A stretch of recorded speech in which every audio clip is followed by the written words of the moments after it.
Hey everyone!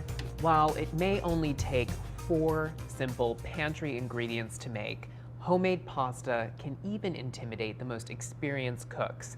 But today I'm going to show you a clever new method of making pasta, and we're going to leave the old school version of making pasta behind. The old school method is the well method, where you build the flour up and then you add the wet ingredients into the center and you use a fork to kind of mix it all together. Inevitably, the well breaks, the eggs kind of scatter, and it's kind of a mess and a pain in the butt to do. But the food processor method, which I'm going to show you today, is really simple to do. I have 2 cups of flour here, and I'm using a type of flour called 00 flour. That is a finely ground Italian flour, and if you find this in a specialty store, look and see on the label if it says pasta flour, because that's what you want. And that protein range is a little higher, around 10 to 12%, which is really great for pasta.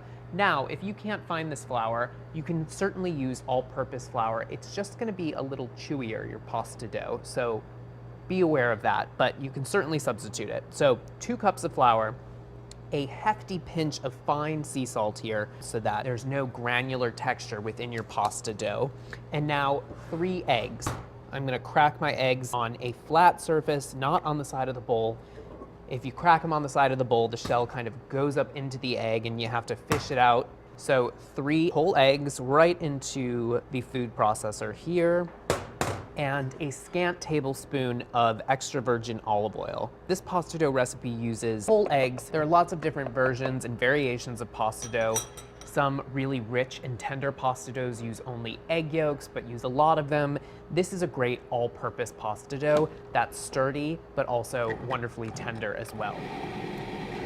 So you really want to process this up until it forms a semi-cohesive ball.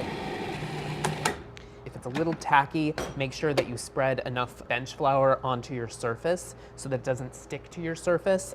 And if it's too dry, you can always add a teeny bit more olive oil until it does become a cohesive dough.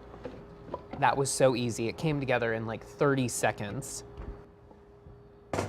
Now the food processor really starts the process of kneading. That hard work that the blade is doing starts developing the gluten in the pasta dough, which gives you the texture that you're looking for. But when I talk about kneading and doing it by hand, what it is basically pulling over the far side of the dough with your palm and then pushing it together and away from you.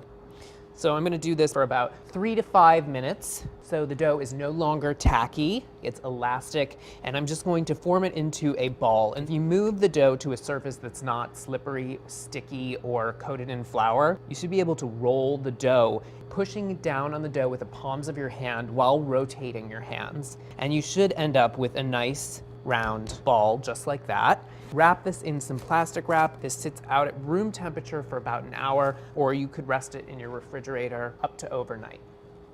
We have our dough here and it needs to rest about an hour. I have another one that I've already made, and you can see as it sits, it really starts to soften.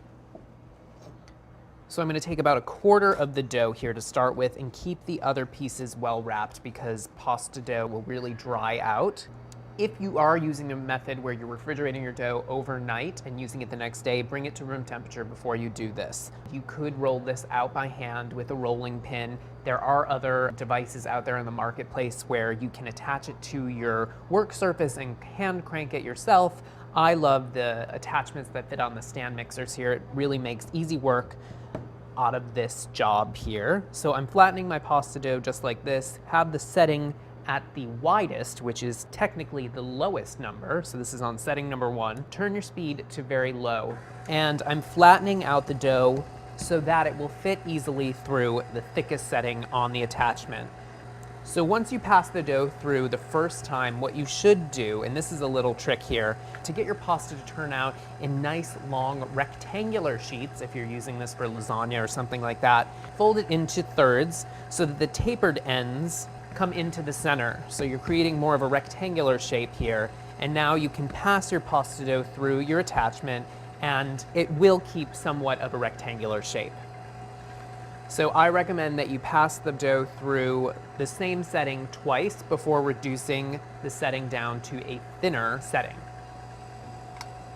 I'm on the second to last setting here, and I think that this is a good size for any of the pastas like spaghetti or linguine or fettuccine. Now, if you were doing a double layer pasta, and that's like a ravioli, you want to go to the thinnest setting on your attachment here so that the pasta isn't too toothy when you serve it to your guests.